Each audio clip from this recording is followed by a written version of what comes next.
I was halfway through staining the new deck when I saw her, Eliza Anderson, chairwoman of the HOA, queen of passive-aggressive newsletters and full-time neighborhood menace. She strutted down the sidewalk like she owned the place, arms crossed, eyes locked on my property like a hawk about to swoop. "Oliver, that deck looks suspicious," she called out from the curb, her voice drenched in that fake sweetness she reserved for public power plays. I set the brush down and wiped my hands. "Suspicious how, Eliza? I pulled permits. Everything's above board." She tilted her oversized sunglasses down just enough to glare at me. "We'll see what the city has to say about that." I didn't respond. I just turned back to my deck, chuckling under my breath. I knew she'd pull something Eliza always did.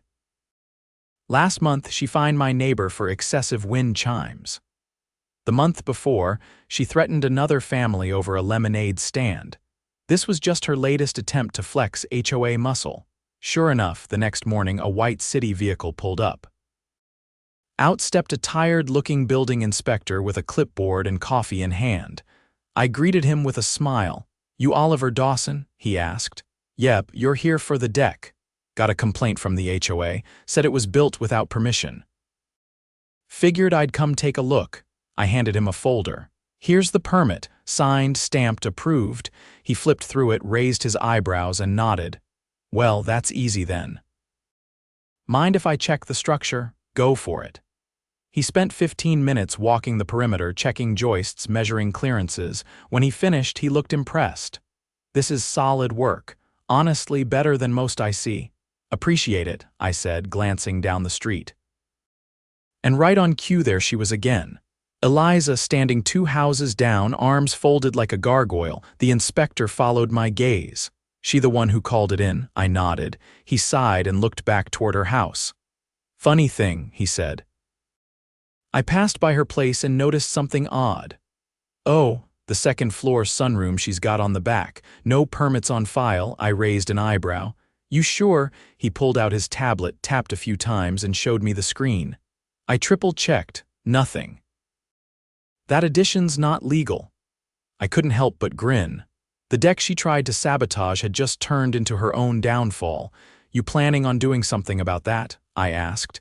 He gave me a look that said everything. "I'll be paying her a visit after this." And just like that, I knew this wasn't over. Eliza had picked the wrong neighbor to mess with. The following afternoon, a single orange tag fluttered in the breeze behind Eliza's house. I spotted it while watering my front lawn. It was taped across the glass of her second-floor addition, bold, unmistakable, and very official. She must have noticed me looking, because within seconds, she stormed out of her garage, marching straight toward me in wedge sandals that were clearly not designed for confrontation. Her lips were pressed so tightly together they nearly disappeared. "You think you're clever?" she snapped, stopping right at the edge of my grass. "I think the city inspector is thorough," I said, not bothering to hide my amusement. Her nostrils flared. "That sunroom's been there for years. It's grandfathered in. Then I'm sure the city will be happy to see proof of that." She glanced back toward her house, then lowered her voice. "You don't understand how this works, Oliver. You're new here. There are expectations." "Like following the law?" I asked, tilting my head. She stepped closer, dropping her volume further. "You don't know who you're dealing with." "You're right," I said, walking back toward the hose, "but you're about to find out who you are." She didn't respond. Just turned and stalked back to her house, heels clacking like gunshots against the sidewalk. I watched her go, then walked inside and pulled out the folder of HOA bylaws I'd been collecting since I moved in. I hadn't expected to use them so soon, but now I had a reason to dig deep. That evening, I made a few calls to the city's zoning department, the county records office, and finally, a friend from law school who specialized in municipal code violations. By the time I went to bed, I had 3 things. A copy of the original blueprints for Eliza's house that didn't include a second-floor addition, a statement from the zoning office confirming they'd never issued permits for any extensions, and a suggestion from my lawyer friend that I look into how HOA funds were being spent. The next morning, I visited the county clerk's office and requested the HOA's financial disclosures. As a resident, I was legally entitled to review them. The clerk, an older woman named Barbara, rolled her eyes when I mentioned our HOA by name. "Eliza Anderson?" she asked, pulling the records. "Yeah, she's been up here 3 times this year trying to block other residents from seeing these." I raised my eyebrows. "Can she do that?" "No," Barbara said flatly, "but she sure tries." She handed me a stack of documents in a manila folder. I thanked her and took them home. It didn't take long to find what I was looking for. Over the past 5 years, there were tens of thousands of dollars in maintenance charges billed to a contractor listed as Anderson Property Solutions.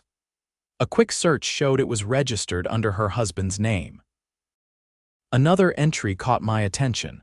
A $9,200 administrative fee issued last spring, marked as HOA Leadership Bonus. I spent the next few hours cross-referencing every suspicious charge, highlighting each one and printing backup documents. When I finished, I had a binder an inch thick full of questionable expenditures, all tied back to Eliza or someone close to her. That evening, I knocked on my neighbor Ken's door. He was a retired firefighter with a sharp memory and a louder voice. We'd chatted a few times since I moved in, and I'd gotten the sense he didn't care much for the HOA. "Got a minute?" I asked when he opened the door. "For you? Always. What's going on?" "I need a few neighbors to take a look at something. HOA financials."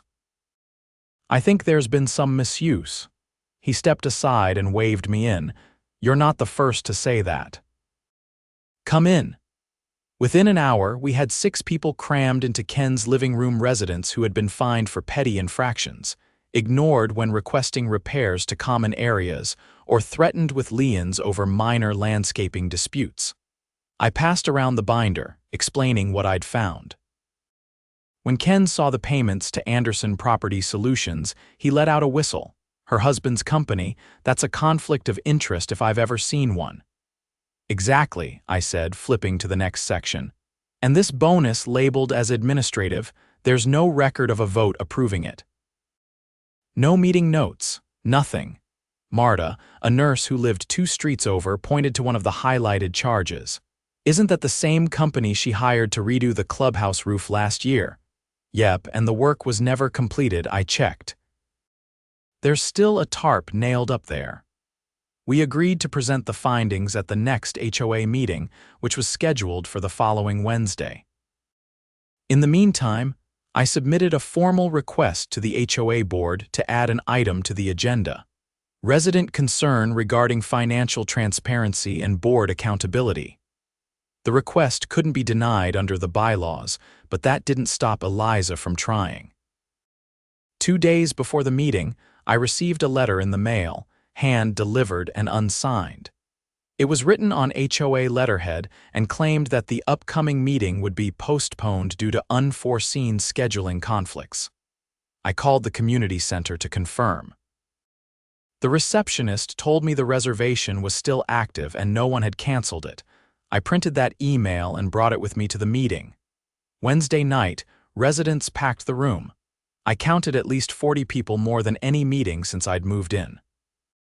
Eliza arrived 5 minutes late, flanked by 2 board members who looked distinctly uncomfortable. She took the mic and started with her usual polished tone. "We appreciate everyone coming out tonight. Due to some unexpected point of order," I interrupted, standing up. "The meeting was never officially postponed. The venue confirmed the reservation." She paused, clearly caught off guard. "Well, in that case, let's proceed." I walked to the front and placed the binder on the table. "My name is Oliver Dawson. I'm a homeowner on Silver Birch Lane. I'd like to present documented concerns regarding the financial practices of this HOA." For the next 15 minutes, I laid it all out: the payments to her husband's company, the unapproved bonuses, the incomplete projects billed at full price. Every point was backed up with documents, dates, and city records. By the time I finished, the room was buzzing with whispers. Eliza looked like she'd aged 10 years in 10 minutes. Ken stood up next. "My property was cited for a cracked sidewalk last year." I paid the fine, but the HOA never fixed it. Where's that money gone? Marta followed. My flower bed was deemed non-compliant and I was fined $200. I asked for clarification and got threatened with legal action. Then came Roger, an accountant, who'd done his own analysis of the HOA's reserves and found they'd been declining steadily each year despite rising dues. Eliza tried to regain control. I understand there are concerns, she said, gripping the microphone tightly. But I assure you, ma'am, said a calm voice from the back, I'm Detective Harris with the County Fraud Division. We've received multiple complaints about financial irregularities tied to this HOA. We'll be conducting a formal investigation. Silence fell over the room, Eliza's face drained of color. She tried to speak, but no words came. Detective Harris stepped forward. In the meantime, I recommend the community elect a temporary oversight committee to ensure transparency during the investigation. We'll need access to all financial records, past and present. Ken raised his hand. I nominate Oliver. Dozens of hands shot up in agreement. In less than a week, Eliza had gone from the untouchable figurehead of our neighborhood to the subject of a criminal investigation. And it all started with her trying to shut down a deck that met every code. I didn't say anything as the meeting wrapped up. I didn't need to. The binder had done the talking, and the red tag on her sunroom kept flapping in the breeze outside, like a little orange flag of karma. The following week was a storm of clipped conversations, closed blinds, and sideways glances around the neighborhood. You didn't have to be a mind reader to sense the shift. The control Eliza had gripped onto for years was unraveling, and not quietly. A patrol car started showing up outside her house every afternoon, engine idling while a pair of detectives went in and out with boxes. One day it was 2 boxes. Another it was 5. By Friday they rolled out a dolly. Nobody needed to ask what was in them. I stayed focused. While the investigation was underway, the oversight committee had work to do. We were granted temporary authority over HOA operations budget reviews, vendor contracts, records access. And the deeper we looked, the uglier it got. At one of our first meetings, Marta sat across from me flipping through a year's worth of maintenance invoices. This one, she said, tapping a page, lists a tree trimming service for over $6,000. Supposedly for the parkway trees. Ken leaned over to look. They're still overgrown. I drive by them every day on the way to the store. I pulled up the GPS metadata from the contractor's invoice. The address isn't even in our neighborhood. This work was done somewhere in Eastview. Roger, who'd been digging into bank statements, looked up from his laptop. Found a wire transfer made 2 days after that invoice. Same amount. Sent to a private account ending in 4427. Guess whose name's on it? No one needed to guess. We compiled every irregularity into a secure digital file. I backed it up in 3 separate places, one of them offline. It wasn't about paranoia, it was about being thorough. And given what we were finding, caution wasn't just smart, it was necessary. The county prosecutor's office contacted us the next day. They wanted sworn statements. I gave mine that Friday morning in a small glass-walled room at the municipal building. The assistant district attorney, a no-nonsense woman named Felicia Reyes, asked precise, surgical questions. Were you ever aware of any HOA members being compensated outside of their standard role? No, I said clearly. Not until I reviewed the financials. None of the bonuses or reimbursements were voted on by the community. They weren't even disclosed. Did you ever witness attempts to suppress records or block access to financial documents? Barbara at the county clerk's office said Eliza tried to prevent residents from reviewing them. That's how I got the initial file. I requested it directly. She nodded, scribbled something in her notebook, then leaned back. Do you have reason to believe HOA funds were used for personal expenses? I don't believe it. I can prove it. By the end of the day, we were told subpoenas had been signed. A forensic audit was underway. And still, Eliza hadn't said a word publicly. That changed the following Monday. A typed letter unsigned, folded into every mailbox, blamed a campaign of misinformation for the current unrest. It accused unnamed individuals of weaponizing bureaucracy to undermine the integrity of our community leadership. There was no apology, no explanation, just thinly veiled threats. Marta dropped hers on my kitchen table, eyebrows high. She really thinks this'll work. She's trying to shift the narrative before the DA lays charges, I said, pouring her some coffee. But it's too late for that. The real shift came later that week when a court order froze the HOA bank accounts. We got the call during a committee review session. Roger looked up from his phone, stunned. All accounts frozen, every single one. Ken stood immediately. That includes the reserve fund, everything, until the audit's complete. It was the first time I saw Marta speechless. She just sat back, eyes wide, without access to its funds. The HOA was paralyzed. No payouts, no reimbursements, no contracts. That meant no hired landscapers, no security patrols, no newsletter printing, and for the first time in years, no fines. Residents started noticing. "You hear about the newsletter," said Paul from 2 doors down, walking his dog past my driveway. "First time in 10 years we haven't gotten one." "Yeah," I said, watering the flower bed. "Guess we'll have to survive without tips on hedge trimming." He laughed, then lowered his voice. "It's kind of nice, actually. Quiet, no threats, no notices." The quiet didn't last. 3 days later, Eliza was arrested. It happened in the early evening, just as the sun started dipping behind the rooftops. A pair of unmarked vehicles pulled up, followed by a uniformed patrol car. Neighbors gathered quietly behind fences and hedges, watching as 2 detectives escorted her out in handcuffs. She didn't shout, didn't protest, just kept her head down as they walked her to the car. The news broke within the hour. Charged with felony embezzlement, wire fraud, and obstruction. The county prosecutor made a statement at a press conference the next morning, standing beside a table crowded with binders and evidence bags. Miss Anderson used her position to funnel funds from the HOA for personal use over a 5-year period. This included payments to fictitious vendors, illegal bonuses, and unauthorized transfers. Additionally, she attempted to destroy or alter financial records once the investigation began. The fallout was immediate. Vendors who hadn't been paid came forward. Former board members admitted they'd been pressured to stay silent. One even confessed to signing blank checks under duress, and then came the lawsuits. A group of residents filed a class action against the HOA leadership. I was asked to join but declined.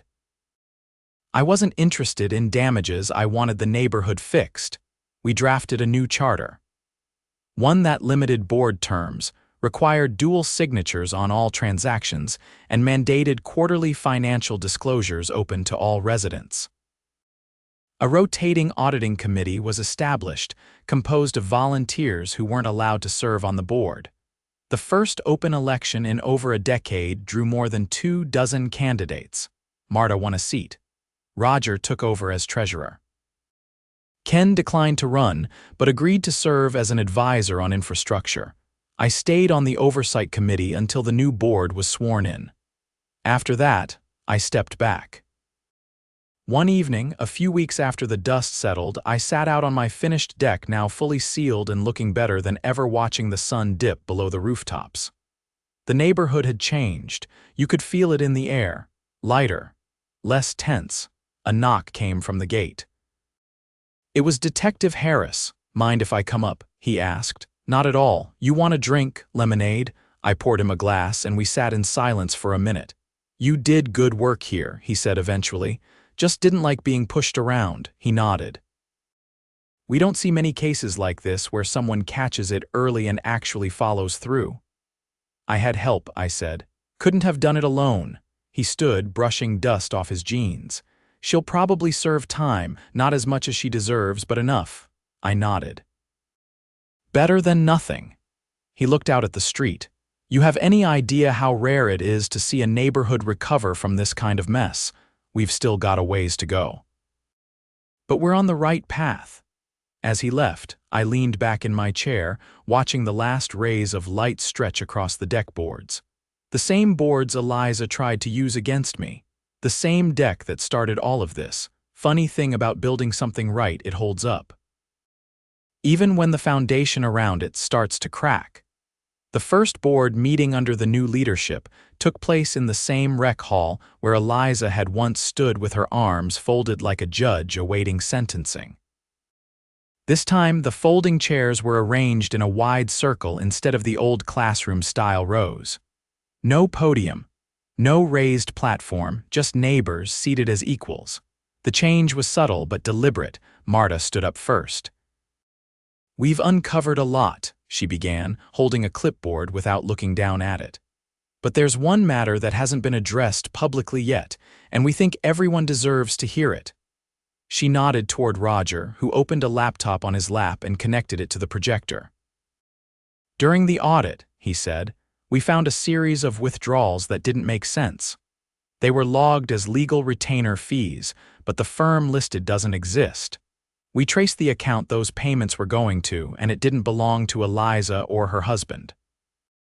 It belonged to a man named Nathan Holt." He clicked the mouse, and a photo appeared on the screen, a grainy image of a man in a county office uniform standing beside a pickup truck. "That's the building inspector who signed off on Eliza's sunroom. Or more accurately, the man she paid to falsify that permit." Gasps rippled through the room. Roger continued. "He retired 5 years ago, but records show he was still logging inspections under a valid login. We contacted the Department of Regulatory Oversight. Turns out he never officially surrendered his credentials. He used them to issue permits under the radar for a fee." The room fell dead silent. Ken leaned forward in his chair. "You're telling us she bribed a retired city employee to make her build look legal?" Roger didn't answer. "He didn't have to." Marta stepped in again. "We reported it the moment we confirmed the connection. The state's inspector general is now involved. They've issued a subpoena to the city's permitting system, and charges against Holt are pending. As for Eliza, the DA has added conspiracy to defraud the government to the list." Someone in the back let out a low whistle. That revelation had been the final thread. The one that, once pulled, unraveled the last illusion of legitimacy surrounding Eliza's reign. The damage she'd done wasn't just financial. It was structural, both literally and legally. A few days later, I received an official notice that the sunroom addition would be scheduled for demolition. The city had reviewed the structure, found it failed multiple load-bearing standards, and classified it as a safety hazard. The cost of removal would be billed to the property owner. If unpaid, a lien would follow. I didn't celebrate, not really. By then, the spectacle had passed. What remained was the work of rebuilding, trust, transparency, and a community that had long lived in quiet resignation. Still, I showed up the morning the demolition crew arrived. The workers were efficient. No shouting. No drama. Just tools, precision, and the slow, methodical peeling away of a lie built in wood and glass. Eliza's house stood quiet. The windows were dark, and the blinds had been drawn for weeks. Her husband had moved out shortly after her arrest, and the property had been listed under a brokerage that specialized in distressed assets and foreclosure transitions. As the last beam was lowered into the truck, Ken walked up beside me. "You ever think a deck would lead to all this?" he asked, not looking away from the house. "I didn't even think it would get noticed," I said. "I just wanted somewhere to sit in the evenings. You got that, and a whole lot more." He pulled a folded paper from his jacket and handed it to me. "Thought you should see this." I unfolded it. It was a handwritten note signed by over 50 residents.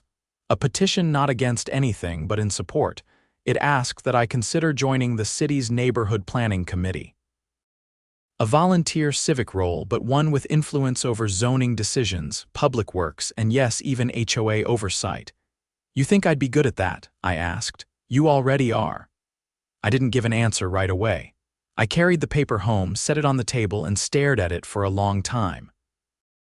That night, I sat on the deck, the very one that Eliza had tried to sabotage, and watched as porch lights flicked on across the street. A group of kids were riding scooters near the cul-de-sac. Someone 2 houses down was grilling. And for the first time in what felt like years, the neighborhood felt like a place people actually wanted to live in. The next morning, I called the city clerk's office and told them I'd accept the nomination. A week passed. Then, too, we received word that Eliza had taken a plea deal. She avoided trial by turning over documentation that helped indict Nathan Holt and 2 former board members who had quietly approved reimbursements in exchange for kickbacks. In return, she was sentenced to house arrest for 18 months, followed by mandatory restitution payments. The judge had called it a cautionary example of unchecked authority in micro-governance. The restitution fund went directly to the HOA, now under the management of a third-party accounting firm hired by the Oversight Committee. Every penny had to be logged, reviewed, and disclosed in open meetings. The mailboxes that had once been stuffed with threats and notices now carried newsletters about community events, scholarship opportunities for local students, and reminders about free tree trimming services the city had started offering. At the next board meeting, Marta introduced a new agenda item: recognition of community reform advocates. They gave out certificates, not plaques, just printed pieces of paper signed by residents for those who had helped uncover the fraud. Roger got one, so did Ken, and they handed me one too. I didn't hang it. I kept it in the drawer near the front door. Not because I didn't care, but because the real reward was the silence that had replaced the constant hum of fear and resentment that used to hang over the neighborhood like smog. One afternoon, as I was replacing some weathered planks on the edge of the deck, a woman I hadn't met before walked by with her dog and paused. "You're Oliver, right?" I stood and nodded. "I just moved in." "Everyone told me to talk to you if I wanted to know the real history of this place." I laughed softly. "It's not all bad, just a few chapters that needed rewriting." "Well, whatever you did, thanks." People actually wave at each other here now. She walked on and I sat back down, screwdriver in hand, sun warming my back. The deck had held up through everything. And now, finally, so had the neighborhood.